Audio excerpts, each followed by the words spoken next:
Selamat siang. Siang. Silakan duduk, Mbak. Baik, terima kasih. Kalau boleh saya tahu dengan Mbak siapa? Nama saya Esther Damayanti Tambunan, biasa dipanggil Esther. Oke, baik Mbak Esther. Bagaimana kabarnya Mbak Esther?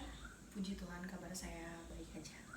Oke, baik. Kalau boleh saya tahu apa kegiatan Mbak Esther saat ini? Kegiatan saya saat ini lagi cari kerja sih, Mbak. Oke. Sebelumnya Mbak, perkenalkan nama saya Kartini Santiwardana Borusyanipar. Saya biasa dipanggil Tini. Saat ini saya selaku sebagai konselor Mbak dalam konseling pada siang hari ini. Oke, baik Mbak. Sebelumnya saya ingin bertanya apakah Mbak sudah pernah melakukan konseling? Kalau konseling saya belum pernah dan baru kali ini melakukan konseling. Oke, sebelum kita memulai konseling apakah Mbak sudah siap? Siap. Oke, baik Mbak, sebelum kita memulai konseling saya akan menjelaskan dulu beberapa mengenai konseling, yaitu saat ini saya sedang berada di bawah supervisor psikolog Ibu Radiatul Fitri.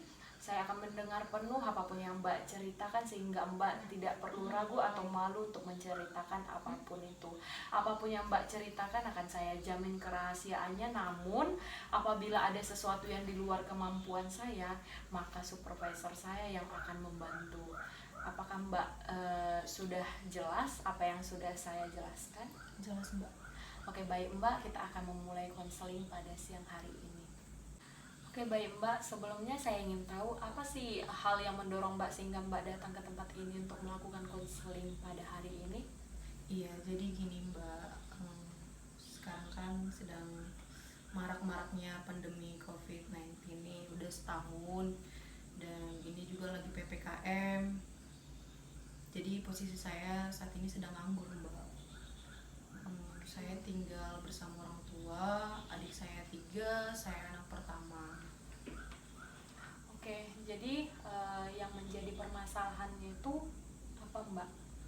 Permasalahan saat ini saya sulit sekali gitu mendapatkan pekerjaan gitu, apalagi pandemi begini kan susah aja gitu loh, Mbak. Saya udah cari kesana kesini itu nggak dapet.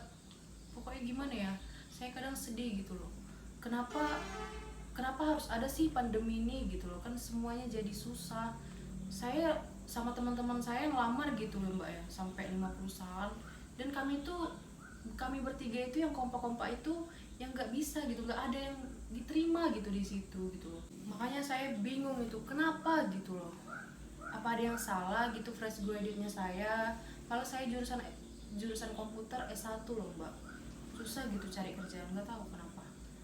Oke, berarti Mbak lagi merasa sedih karena Mbak sudah berusaha ya mencari pekerjaan kemana-mana, sampai udah berapa perusahaan yang sudah Mbak coba, tetapi memang karena situasi pandemi kayak gini yang membuat banyaknya karyawan yang istilahnya di PHK dari perusahaannya gitu.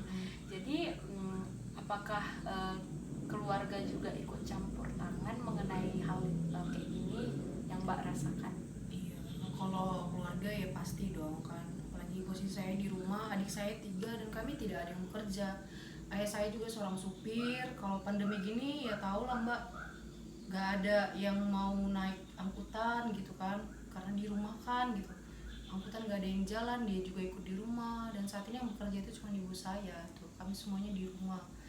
Jadi apalagi saya anak pertama itu otomatis dong, Mbak, pasti mencari gitu kemana, apapun pekerjaan itu saya pasti mau gitu loh. Ya masalahnya itu, Mbak, tadi gak ada gitu loh yang bisa menerima.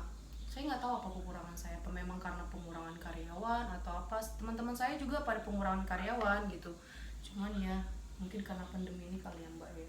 Ya, kalau menurut saya mungkin Mbak itu kita nggak tahu kapan bencana itu terjadi gitu, apalagi pandemi itu bukan kita sendiri yang buat, itu kapan aja bisa terjadi.